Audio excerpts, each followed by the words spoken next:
¿Qué tal? Bienvenidos a una nueva entrevista en vivo de este ciclo Protagonistas que organiza Energía Estratégica para ir conociendo las perspectivas de la energía renovable en Latinoamérica. Hoy tenemos un entrevistado de lujo realmente. Vamos a estar conversando con René Ortiz Durán. Él es ministro de Energía y Recursos Naturales No Renovables de Ecuador. Lo vamos presentando. Ministro, si quiere ir sumándose a este vivo, aprovechamos para saludarlo. Nos estamos conociendo, tuvimos algunos minutitos en el backstage para conversar. Le pedí encarecidamente al ministro si podía tutearlo, ya que en Argentina y a mí personalmente la verdad que me cuesta mucho tratar de usted. El ministro se reía, pero bueno, lo puedo tratar de vos. Muy bien, por supuesto, por supuesto. Yo también tengo mis vínculos con Argentina. Dos de mis hermanos son casados con argentinos. ¿Y suele venir seguido? Sí, en serio, en serio. Uno de mis hermanos en España es casado con Argentina. Y una de mis hermanas acá en Ecuador es casada con un argentino. Son muy codiciadas las argentinas, en general, creo, por las latinoamericanas. Así que sí. Bueno, bienvenido, ministro, y cuando esté por estos pagos, será un gusto ir a conversar y tomar un café para hablar un poco de sí, llegará el momento, llegará. Bueno, quiero aprovechar la oportunidad, René, para conversar este anuncio que hicieron esta semana respecto a una nueva licitación de energía renovable. Hay mucha expectativa. En el momento que anunciamos por Energía Estratégica que íbamos a conversar, que íbamos a tener la oportunidad de consultar en qué consiste esta licitación, cómo está pensada, qué es lo que están trabajando desde el gobierno. La verdad que nos escribió mucha gente que se fue inscribiendo, que se fue sumando, y sobre todo empresas de toda Latinoamérica, no solo de Ecuador, así que hay mucha expectativa. Yo te propongo, René, si para empezar podrías hacer una introducción de qué consiste esta licitación, cómo fue pensada, cuáles eran los objetivos, por qué la lanzan en este momento, una breve introducción y después tengo anotados muchos puntos que quiero que nos comentes. Muy bien, con mucho gusto. Permíteme, Gastón, primero saludar a tu distinguida audiencia y bueno, contarles que este país, Ecuador, es un país bendecido en recursos naturales, extraordinario.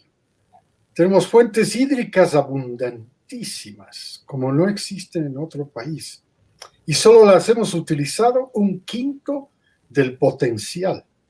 Tenemos fuentes geotérmicas y no es aprovechado sino solo en los baños termales.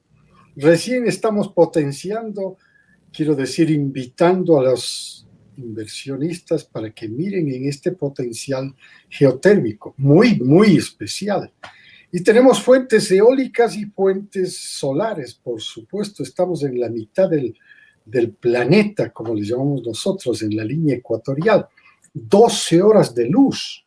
Entonces tiene también su potencial fotovoltaico y, por supuesto, donde hemos concentrado la atención, particularmente con esta administración, es en las Islas Galápagos. Porque siendo las Islas Galápagos un lugar tan privilegiado del planeta, allá es donde nosotros queremos concentrar nuestra atención con las energías renovables. Y entonces, allá hay 2 proyectos fenomenales dentro de este grupo. Les llamamos grupo, es un bloque de proyectos que han sido estudiados. Es decir, hay información, hay data. En algunos casos la data es muy, muy reciente, en otros casos la data es un poco más antigua, pero a la final quiere decir que hay una buena forma de identificar.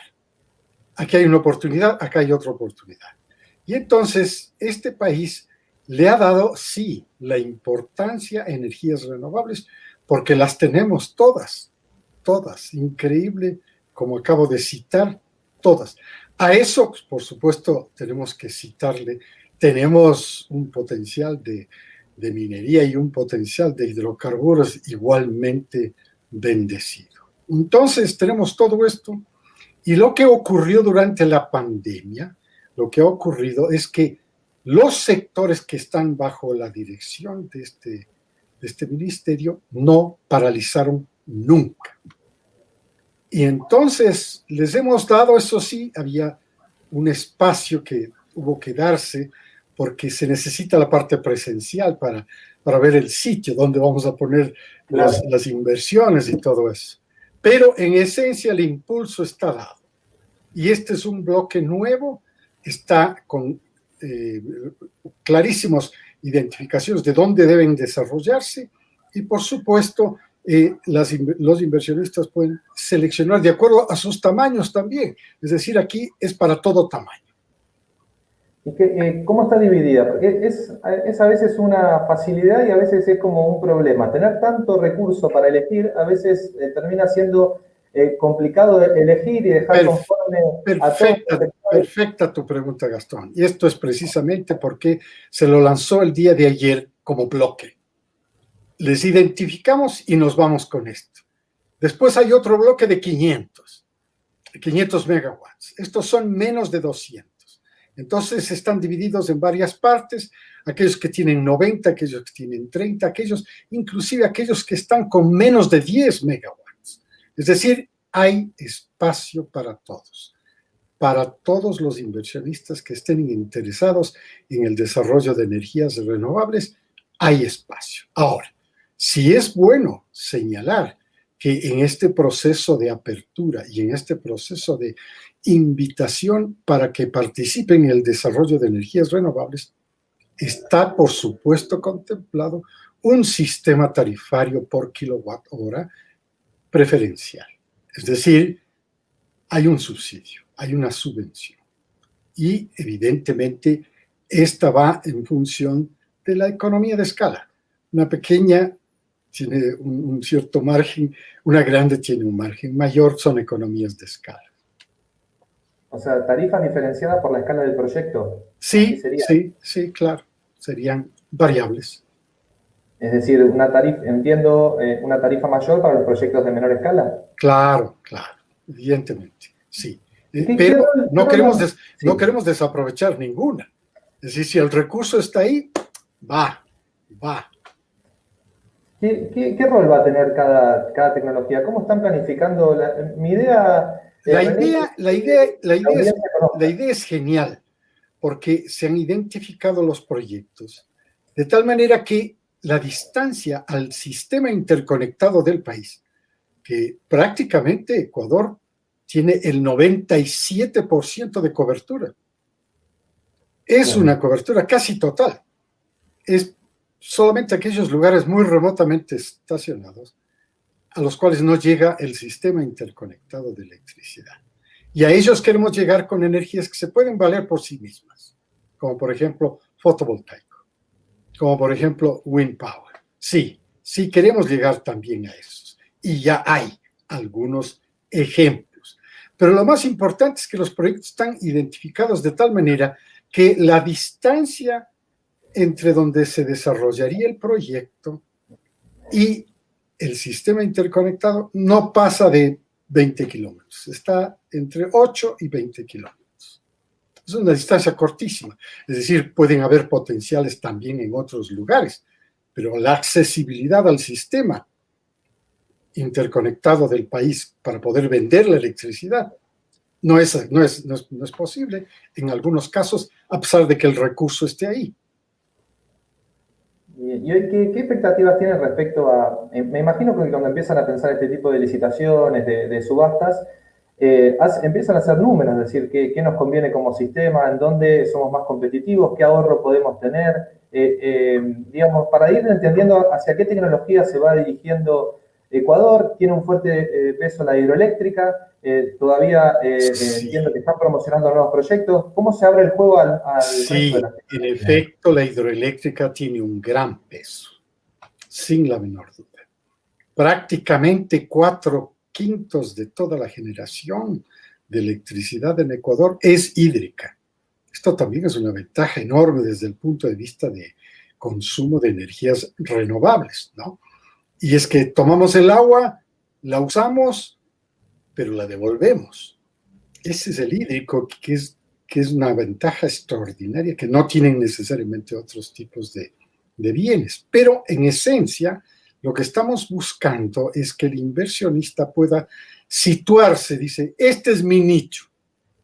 Y para ese nicho se le está exigiendo, pues naturalmente, un grado de experiencia, innovación tecnológica, es decir, venga, venga, bienvenido, pero venga con la mejor tecnología que esté en el mercado, la de punta, llamémoslo así, ¿no? Venga, bienvenido. Y por supuesto, hemos pensado en 20 años de duración de la concesión, para que después la concesión pueda ser devuelta al Estado ecuatoriano.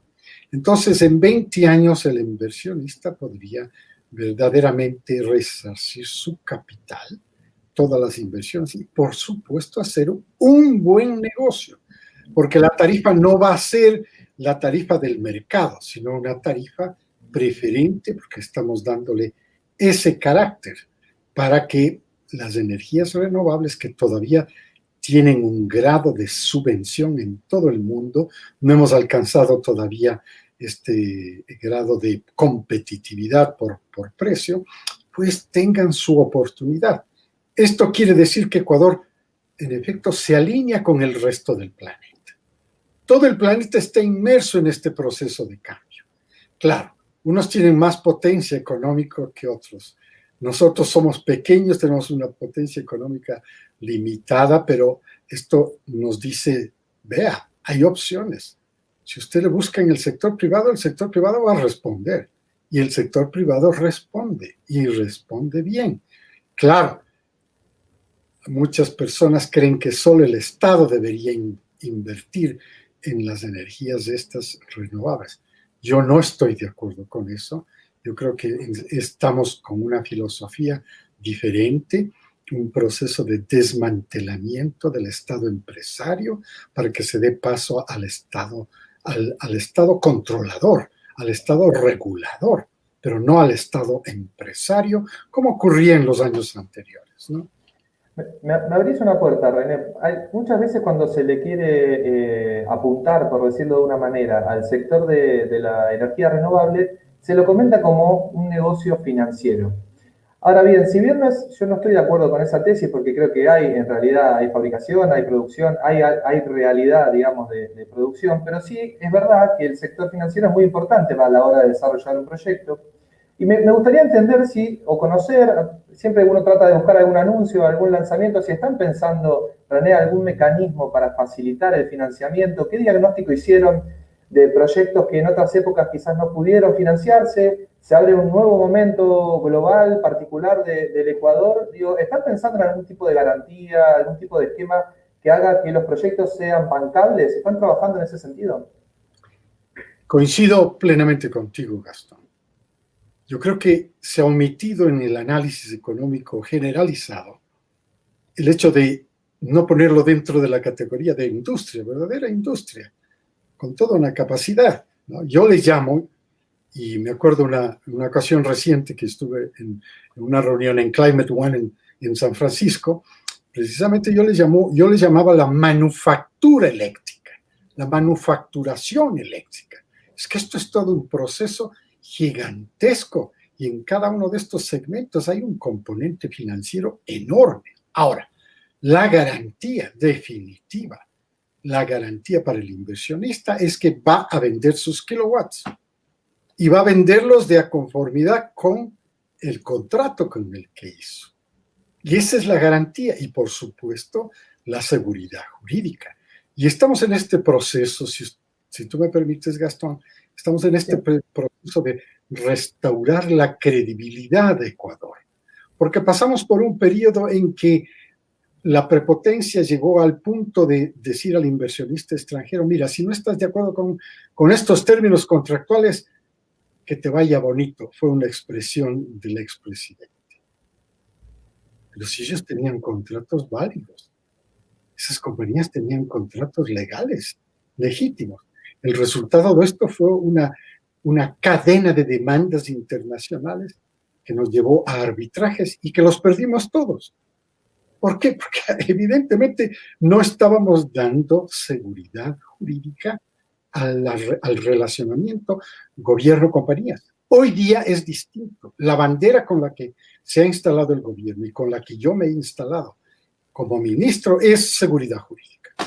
Y en seguridad jurídica hay que ofrecer claramente que, por ejemplo, en el caso de controversias, definitivamente hay un mecanismo de resolución de controversias. Pero algo más que es interesante. Introduzco yo como técnica de manejo, de management, lo que se llama the Board of Disputes. The Board of Disputes. Esto elimina en cierto modo que llegue la disputa entre las dos partes. Es una instancia previa. Exactamente. Entonces ya esto es nuevo también para todos, pero ya se está usando. The Board of Disputes es un elemento interesante, nuevo, dentro de un proceso como estos proyectos en donde hay inversiones de extranjeros que no necesariamente conocen el ambiente, que no necesariamente conocen las comunidades vecinas a donde están las instalaciones industriales, en fin. Entonces hay que darles las oportunidades de resolver sus ligeras diferencias, grandes diferencias, lo que sea, lo que aparezca. Y ahí está esta garantía del arbitraje, mediación, pero además esta que introduje yo recientemente se llama The Board of Disputes, el Board of Disputes. René, respecto al pago de la energía, en muchos países siempre termina siendo una clave cuando el pago de la energía está asegurada en la moneda que se comprometió el contrato PPA, supongo claramente que serían dólares en este caso. Digo, ¿están trabajando en algún mecanismo que garantice el pago de la energía? Siempre los bancos, lo primero que se quieren cubrir es: yo presto el dinero, pero garantícenme que lo voy a cobrar. Y como Latinoamérica en general tiene mucha volatilidad y aparecen cambios, y bueno, los bancos tienen cierto recelo, cuando eso no está asegurado, sube la tasa de interés, el proyecto termina siendo más caro y termina siendo afectándose al sector en su conjunto. Es decir, con lo cual, una de las claves es trabajar la tranquilidad de que el pago de la energía está asegurado. ¿Están viendo algún mecanismo en ese sentido? Bueno, el común, los PPA, definitivamente es un buen paquete de garantía para el banco, para quien va a hacer el financiamiento. Pero la otra, que es muy importante, es que Ecuador es un país dolarizado. Y entonces no está sujeto a ningún cambio de moneda. Y esto es una ventaja comparativa en relación, para el inversionista, quiero decir, en relación con las oportunidades que se presenten en otros países de América Latina, por supuesto. Todos estamos en ese proceso de desarrollo y todos necesitamos energía y todos necesitamos embarcarnos en este proceso masivo de electrificación. Es que el mundo se mueve a eso, masiva electrificación. Fue uno de los argumentos que yo utilicé en Climate Change en San Francisco. Les decía, el mundo se mueve hacia una masiva electrificación. Esa es la razón de ser del mundo de los próximos 50 años. Y entonces, todos embarcados así, tenemos que exhibir a la vez cuáles son nuestras ventajas comparativas. Y entonces Ecuador tiene la dolarización, que es una verdadera ventaja a la sazón del problema que se presenta generalmente con el cambio, e inclusive en las tasas de interés. Entonces, e inclusive salarios y todo esto que son mecanismos de ajuste casi permanente, ¿no? Cada año hay que estar ajustando esto, esto otro, y esto les empieza a dañar la arquitectura financiera con la que partieron. Acá, prácticamente con la dolarización, la arquitectura financiera casi, yo digo casi, ¿no? Queda intacta para el inversionista. Esto cuando recién me mencionabas el paquete que se está reforzando de contrato PPA, ¿esta es una parte? ¿Hay algo más del PPA que podamos adelantar de cómo lo están trabajando? No, nada más. Estos dos elementos, yo los traigo a colación. El PPA naturalmente, porque es la forma, ¿no? Que es una forma de garantía de pago frente a la banca, ¿no? Garantía de pago frente a la banca. O sea, el proyecto se hace bancarizable o bancable, ¿no? Pero el otro es el ambiente. Y el ambiente funciona también como un incentivo de una atracción. Este es un país dolarizado. Y yo sí uso, te digo con toda franqueza, Gastón, yo lo uso con mucha frecuencia, esta ventaja comparativa de Ecuador, la dolarización. Hay otro tema. Y Gastón, la hemos utilizado favorablemente de una manera espectacular. Ya tenemos más de 20 años con esto. Y a pesar de esto, podríamos pensar que los ciudadanos han tenido diferentes maneras de vivir la pandemia, por ejemplo. No, 99% de los ciudadanos y de las corporaciones no quieren saber nada de una moneda propia. Nada. Y eso lo considero uno de los fuertes Es un fuerte, correcto, es un fuerte. René, hay una pregunta que tiene que ver con los actores que ustedes suponen que van a entrar en juego. Uno cuando, la ventaja, entre comillas, así como ustedes tienen el dólar, según me comentabas, nosotros tenemos, los periodistas, otra ventaja que es conocer o poder consultar las distintas miradas, ¿no? De un empresario, de un funcionario y de distintos países. Entonces, empezás a tener conclusiones de cómo ve cada actor el desarrollo de renovables. Yo me pongo en la mirada del gobierno ecuatoriano en este contexto de licitación y me imagino que están previendo la forma de que los proyectos se puedan desarrollar, que se construyan y que sea obviamente exitosa la licitación, que se genere inversión, que haya energía y también poder mostrar gestión. Ahora, desde el punto de vista del empresario preguntan, bueno, según cómo estén planteadas las condiciones, interpreto que se está favoreciendo a X actor o a X tecnología o a un actor local o a un actor internacional. Hay un punto de la licitación que me gustaría que expliques por qué lo pensaron. Tiene que ver con la experiencia de construcción. A la hora de hacer una oferta, por cada megavatio de oferta hay que poder mostrar 1,5 megavatios construidos. Es decir, mostrar experiencia en la construcción, que no vengan empresas, por decirlo de una manera, golondrinas a hacer especular o empresas que a lo mejor no puedan mostrar construcción. Entiendo que a priori, pero me gustaría una mirada porque había como también cierta reacción de los actores locales diciendo, bueno, si tenemos muy pocos megavatios instalados en el país, nosotros quedamos fuera en esta licitación. Entonces me gustaría que puedas explicar este punto. Y no quedan fuera. Y no quedan, aun cuando sean más pequeños de lo que la dimensión te da en este momento, no quedan fuera. Quedan dentro, pero no necesariamente dentro del paquete. Pero pueden reaccionar y promover directamente la inversión. Si yo estoy interesado por estos 7 megawatts, ok, no está dentro del plan, pero por supuesto lo que no lo vamos a rechazar.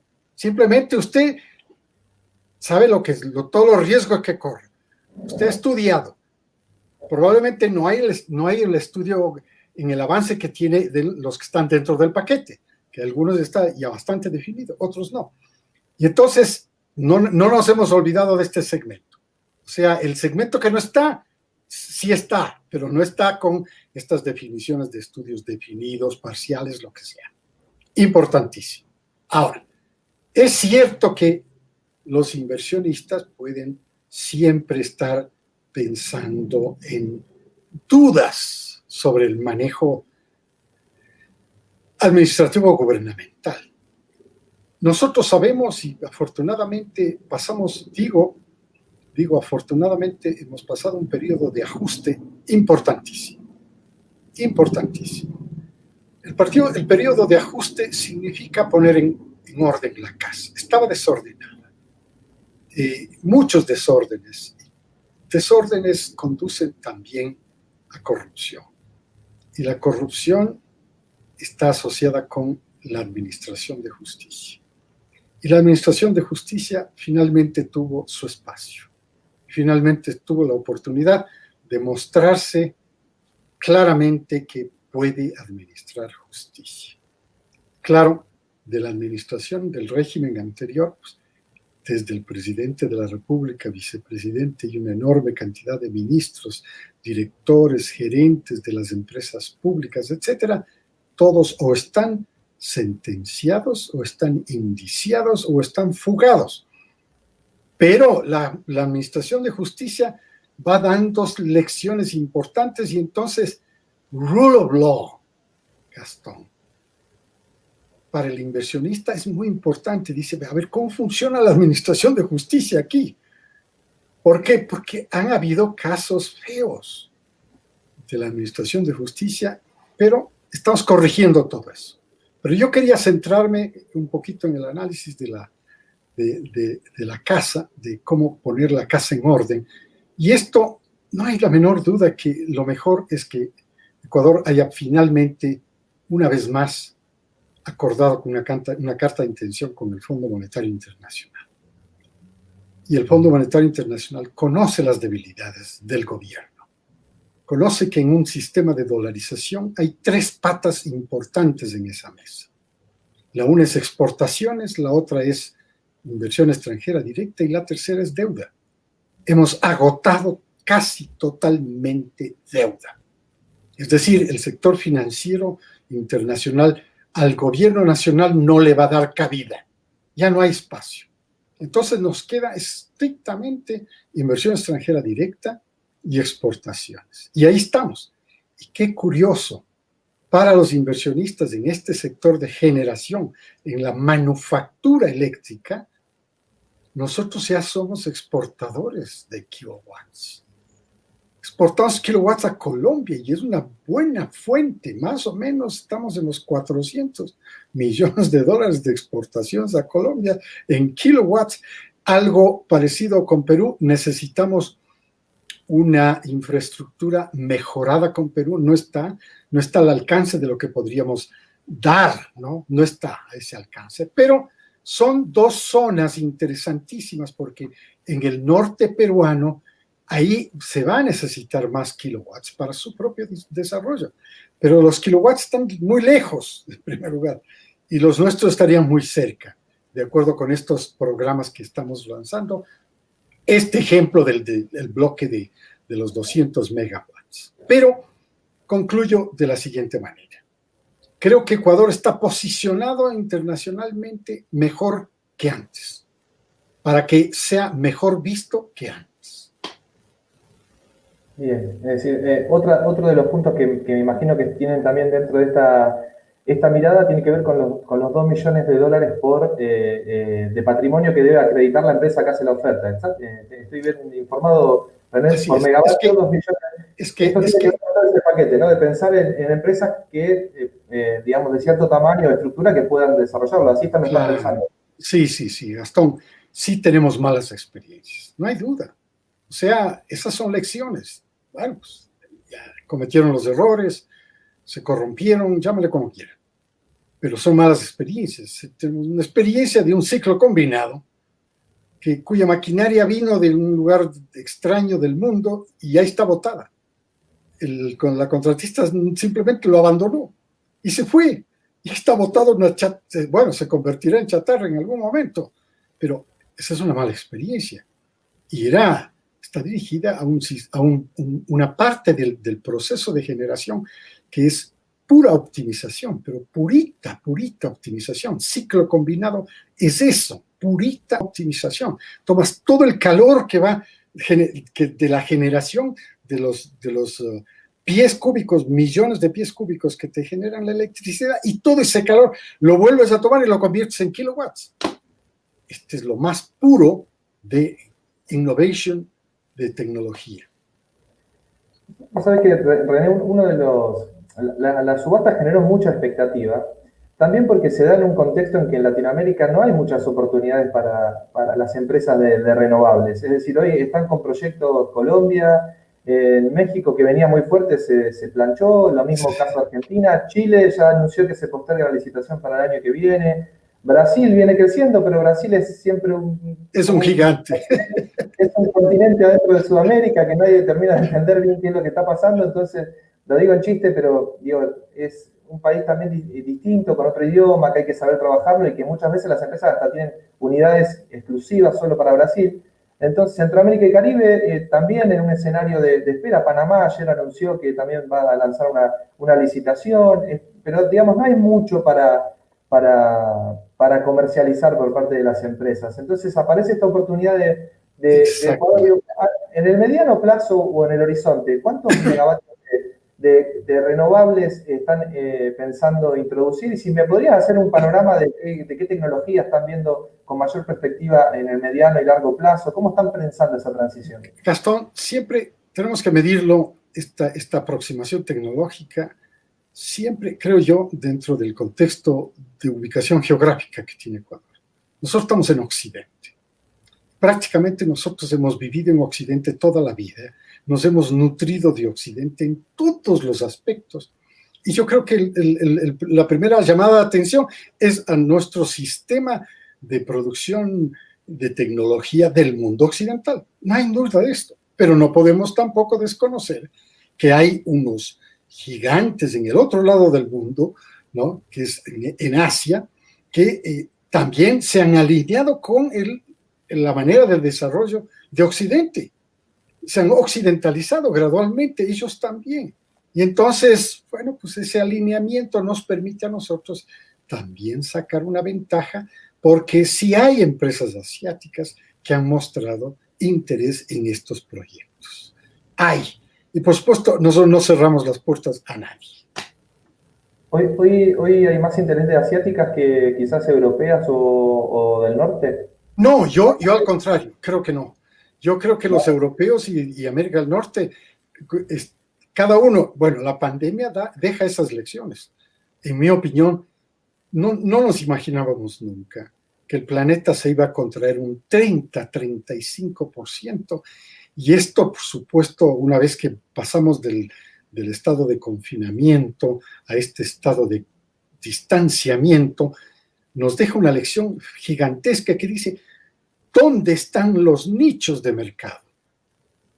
Porque esos son los que tenemos que aprovechar. Y entonces, probablemente, si es que antes de la pandemia había un cierto desinterés por las cosas pequeñas, porque lo que estamos lanzando son bloques relativamente pequeños. Si no había interés o había un poco de desinterés, hoy día no. Hoy día cualquier cosa vale. Hoy día cualquier tamaño vale. No sé si lo podés decir o si está previsto, René, pero ¿tienen pensado un total anual? Es decir, como para dar una señal de hacia dónde va, y creo que tengo el título para mañana si me lo das, René. ¿Un total de kilowatts te puedo decir? ¿Cuántos megavatios de subastas por año? A ver, no te comprendí perfectamente la pregunta. ¿Cuántos megavatios piensan que puede llegar a licitar anualmente? Es decir, en este caso se anunciaron 200 megas. Sí, tenemos 3 bloques más que se vienen. Sí, estamos preparando 3 bloques más, y algo muy interesante. Y aprovecho la oportunidad, porque es energía renovable, aun cuando no es de las no convencionales. Y es, por ejemplo, el proyecto Cardenillo. Este es un proyecto de 600, 700 megawatts. Pero la diferencia es que este va por un BOT. Entonces la compañía, prácticamente a su propia iniciativa, toma los riesgos y se entra en un BOT. Ecuador tiene una buena experiencia de BOT, buena, en otros sectores. Entonces podemos asimilar esas experiencias para podernos lanzar también con proyectos grandes. Vamos, este Cardenillo es enorme para nuestros tamaños, ¿no? 700 megawatts es enorme para nuestros tamaños. Y por supuesto el que queda en la mitad, que es 500. Este se viene después. Casi inmediatamente estaríamos lanzando el bloque de 500 megawatts. Bien. ¿Y líneas de transmisión, René? ¿Cómo? Porque mientras están metiendo generación, se van ocupando las líneas. ¿Cómo sigue ese proceso? Los privados les he echado como oferta, ¿no? Le digo, oportunidades, ustedes son los de las oportunidades de las líneas, las redes, ¿no? Claro, en el Ecuador propiamente dicho, como te decía hace un momento, prácticamente el 97% de la población está servida. O sea, casi que solamente aquellas poblaciones que están muy remotamente localizadas no tendrían la accesibilidad a este sistema interconectado. El resto no. Entonces aquí lo que hay que aprovechar son otros segmentos de otras latitudes que no están dentro del sistema interconectado, pero que existen ahí para desarrollos especiales. Me explico, desarrollos especiales. Por ejemplo, toda la industria camaronera que utiliza diesel oil ya está embarcada. Ellos, de naturaleza, se han embarcado en el proceso. Queremos cambiar energías renovables. Ya están, eso es muy bueno.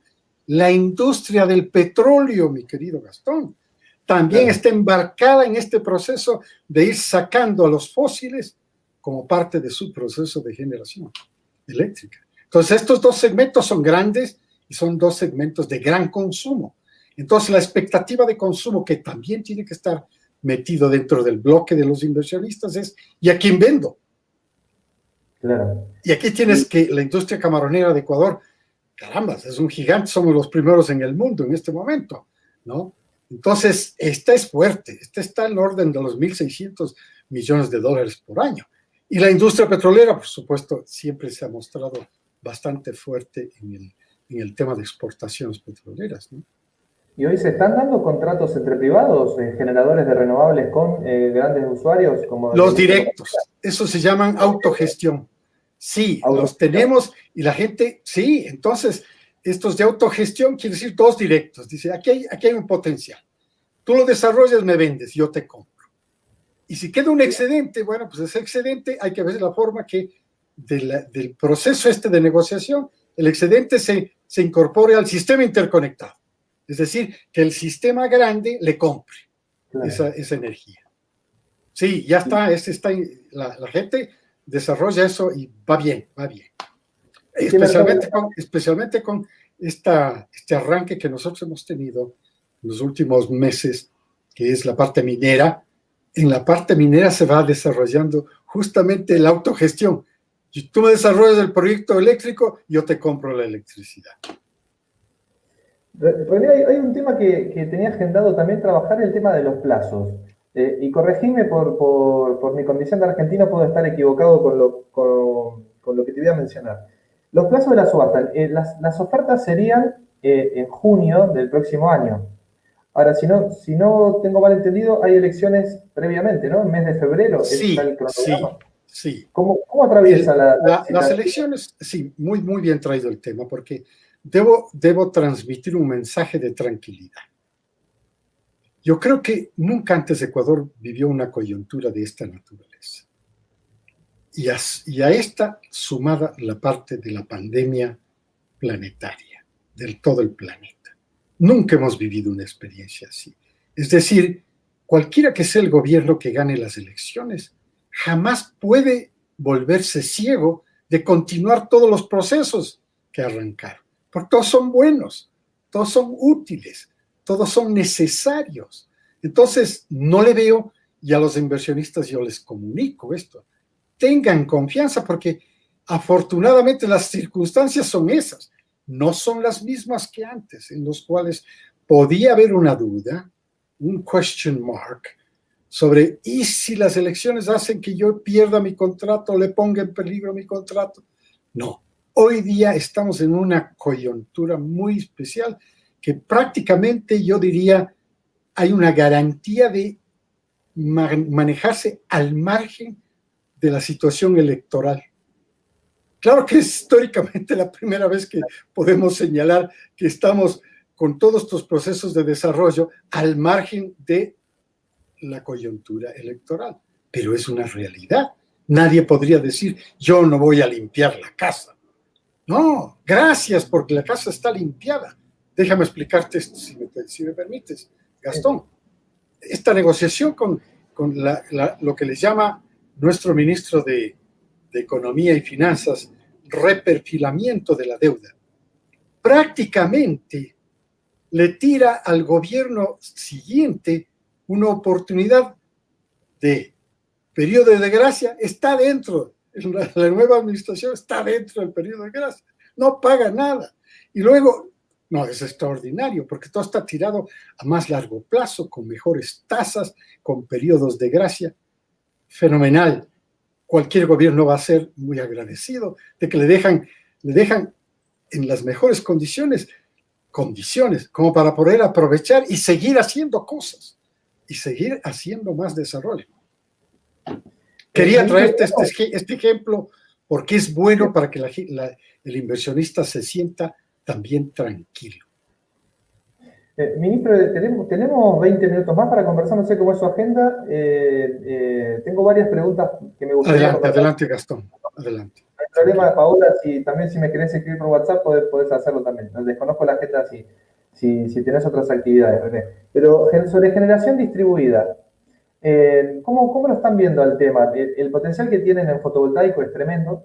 Me imagino que es un tema que también están viendo para futuro. ¿Qué nos podrías contar, René? Algo tal vez anecdótico, pero muy bonito.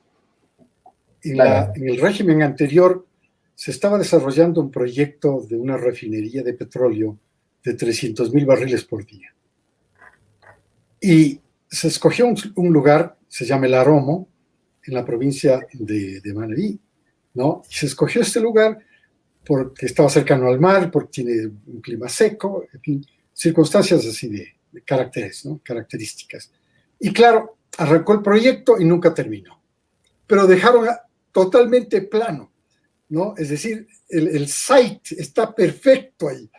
Entonces, antes de que yo fuera ministro, por supuesto, como consultor y como ecuatoriano, en alguna oportunidad dije, bueno, es que hay que aprovechar ese sitio para hacer un fotovoltaico ahí, un parque solar fotovoltaico. Bueno, esta idea empezó a rodar y a rodar y a rodar. Ahí está, dentro del proceso. Ellos son 250 megawatts. Y entonces van a utilizar una parte de todo este enorme, son 700 hectáreas.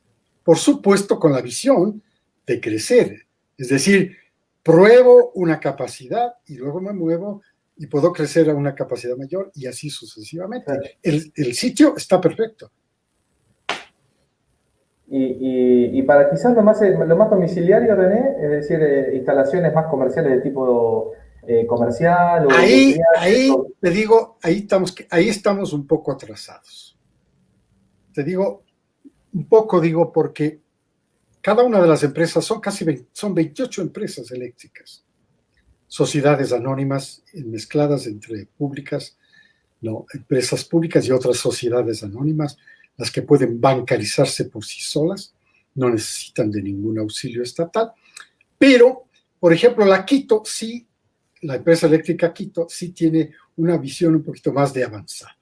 Entonces, por ejemplo, hace unas 3 semanas inauguré yo los primeros 11 electrolineras.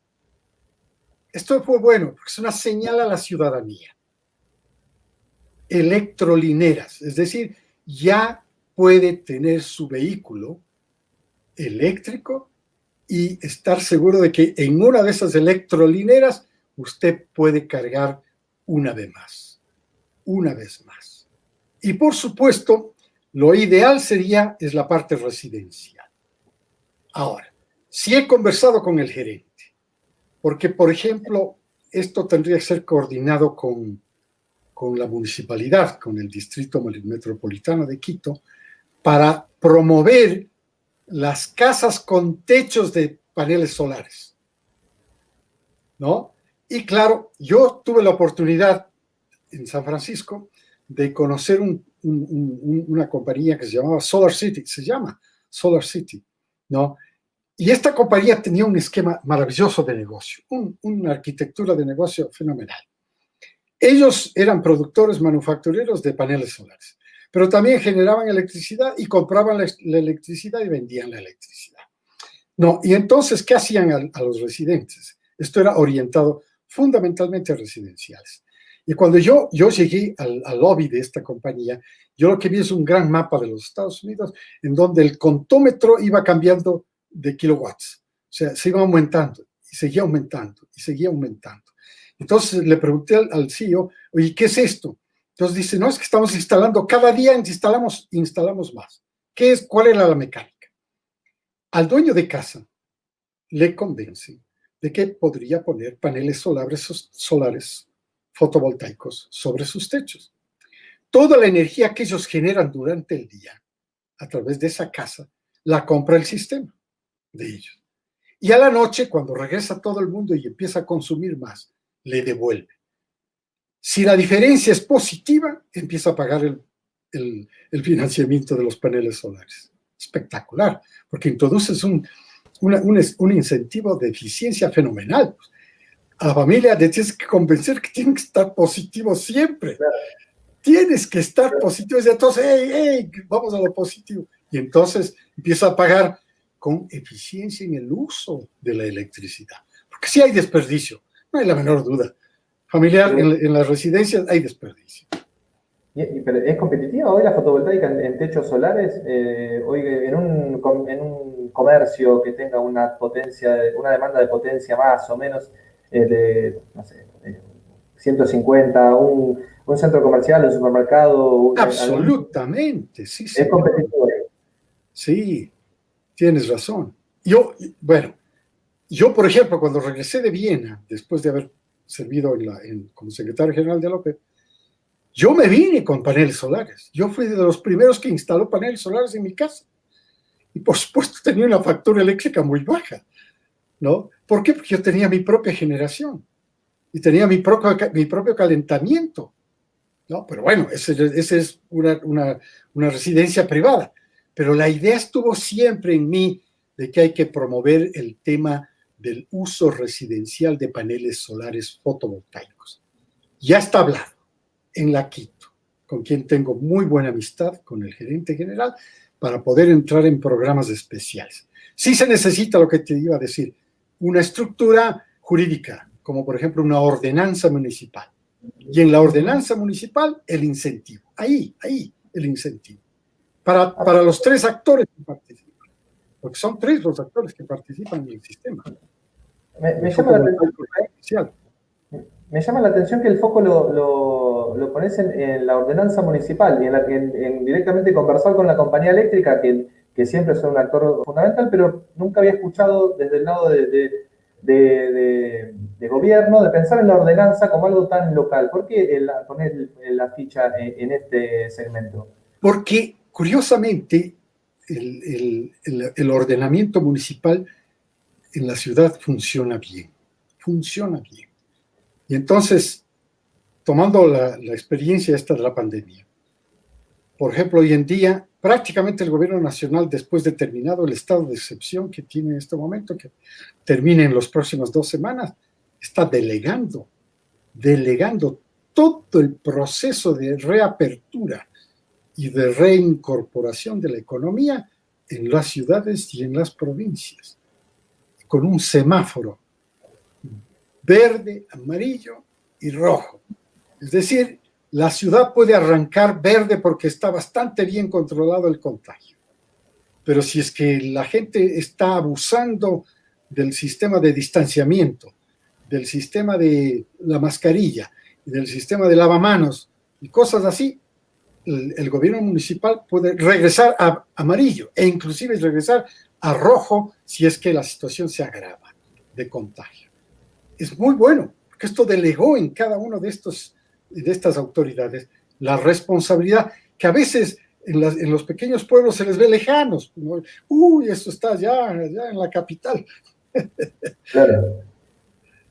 Es un buen ejemplo para explicar por qué la ordenanza municipal sí puede organizar y canalizar la inversión residencial en fotovoltaico. Me abrías otra puerta recién, René, mencionabas la inauguración de electrolineras. Tengo entendido que están trabajando planes de financiamiento para que los taxis se vuelvan eléctricos. ¿Cómo están viendo la promoción de la movilidad eléctrica en Ecuador? ¿Qué adelantos nos podrías dar? ¿Qué están pensando a futuro? Dar un panorama de qué es lo que se viene. Sí se pegó un frenazo, te digo, en la parte automotriz. Se pegó un frenazo porque sí estaba con esas intenciones. O sea, la pandemia sí le frenó. Ahora van a tener que retomar esto, ¿no? No hay duda, porque el sector automotriz es absolutamente potente económicamente. Entonces, ellos van por ese camino del eléctrico directo. Pero yo a la vez estoy promoviendo otra cosa, que es gas natural comprimido, especialmente en las grandes unidades, camiones gigantes, ¿no? ¿Por qué? Porque este es prácticamente, Gastón, tú coincidirás conmigo, este es el tránsito lógico para salir gradualmente de los combustibles de origen fósil. Así están transitando en este momento Europa y Asia. Entonces el gas natural se ha convertido en el vehículo transitorio hacia menos consumo de fósiles. Entonces tú ves en la gráfica del mundo el consumo de petróleo baja todos los años. Y el consumo de gas natural sube todos los años. Y el consumo de energías renovables sube todos los años. Entonces van aparejadas las dos. Pero la transición es muy fácil si la hacemos a través de consumo de gas natural. Primero, porque es más barato. Segundo, porque es menos contaminante. Tercero, porque las emisiones de gases de efecto invernadero, incluido CO2, son mucho mejores o mucho más reducidas con gas natural que con diésel, por ejemplo. Porque el diésel yo pienso que es el peor combustible que existe en la actualidad. Y además es el más caro. No solo es caro, sino que además es malo. Claro, ¿y cómo se traduce, René, en licitaciones? Porque, por ejemplo, hoy en día Colombia está otra vez en Bogotá, mejor dicho, la ciudad de Bogotá, en Transmilenio, la operadora de la ciudad está licitando, no recuerdo ahora la cantidad de buses, pero eran cientos de buses, y hizo una competencia abierta entre tecnologías, es decir, que presenten buses a gas natural, que presenten buses eléctricos y que la oferta más competitiva y conveniente, y también se establecía cierta ventaja en algunas condiciones para los buses eléctricos por la cuestión de limpiar el aire de las ciudades y demás. A ver, ¿cómo están pensando en Yo te Ecuador? diría lo siguiente. Ecuador tiene una virtud. El sistema de pasajeros, de autobuses de pasajeros, que es grande, ¿no? Ese sistema es privado. Casi el 70% es privado. O sea, a ellos el incentivo es directo. Es el precio con el que pueden comprar un vehículo eléctrico y es el precio con el que pueden comprar el gas natural comprimido. Porque la conversión va a ser mucho más fácil. Es un equipito bien sencillo que va en el automotor, ¿no? Y ya está convertido y puede utilizar gas natural. Yo lo he visto en Argentina, pero ustedes tienen más de 100 años esta cosa, ¿no? Pero te digo, si le ayuda a Quito, que el metro ya entra en acción. Y el metro es eléctrico. Ya entra. O sea, estamos por inaugurar el metro. Y claro, no solamente el entusiasmo de un sistema de transporte moderno como el metro, porque va a estar bastante modernizado, ¿no? Sino el hecho de que es más rápido la movilización de un lado. Y recuerda tú que Quito, tú has estado varias veces por acá, es como un chorizo. Son casi 68 kilómetros de largo y una variable de ancho que va entre 8 y 12 kilómetros. Entonces, el metro es como diría yo, la solución perfecta para una ciudad así. Y es 68 kilómetros de largo y de entre 12 y 8 kilómetros de ancho. Fenomenal. Más los valles. Y entonces, al servicio de autobuses le va a caer perfecto esas oportunidades, sea con el eléctrico o sea con el gas natural comprimido. Bien, por mi parte la última, René, y después me gustaría que tengas algunos minutos para comentar algún tema que quizás no te haya consultado, que te resulte interesante y para aprovechar y comentarnos a la audiencia de Energía Estratégica.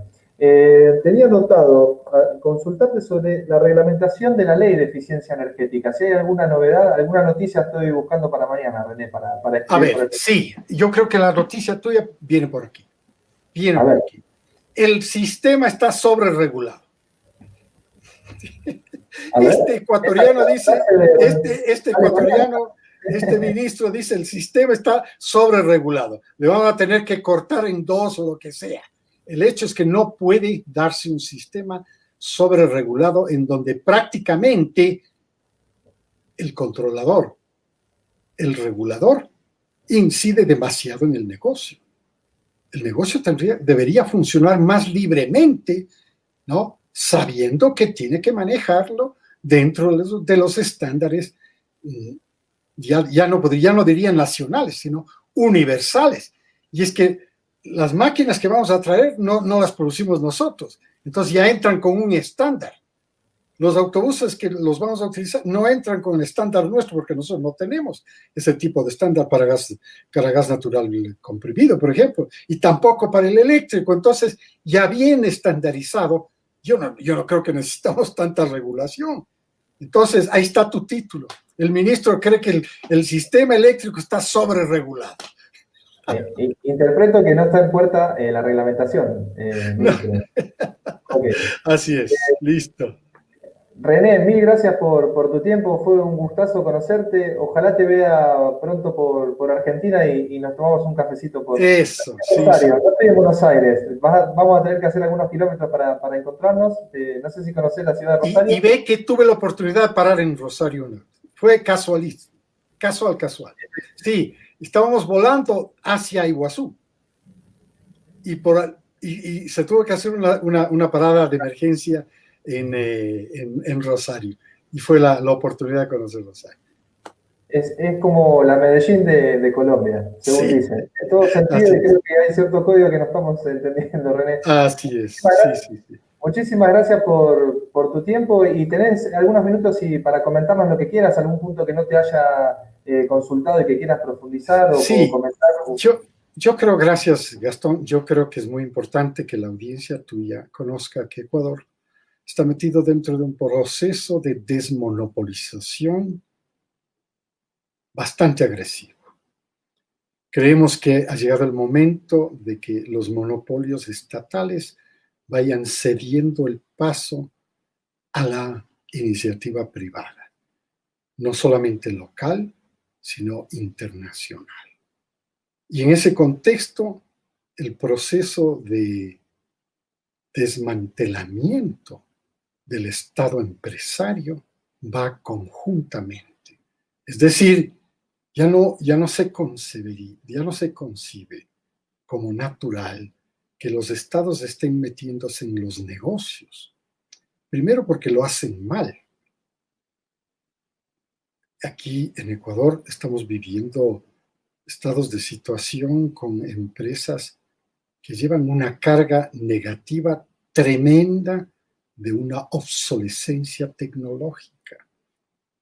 Y uno no puede concebir cómo pueden haber llegado a un estado de situación de obsolescencia tecnológica si eso es lo primero que el empresario privado está examinando, que sus cosas, todo lo que él utiliza, equipos, partes y piezas y todo eso, estén funcionando perfectamente porque el día de mañana hay que producir y el próximo año hay que producir. Y si yo tengo cuentas con la banca, yo tengo que pagar las deudas y entonces todo lo que está en equipamiento tiene que estar a punto.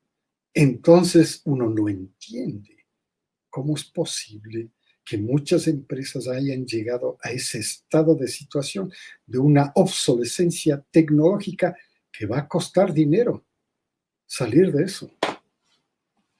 René, muchísimas gracias por tu tiempo. Ojalá que sea la primera de muchas. Hecho, seguro Gastón, un placer inmenso. Muchas gracias, René. Abrazo grande.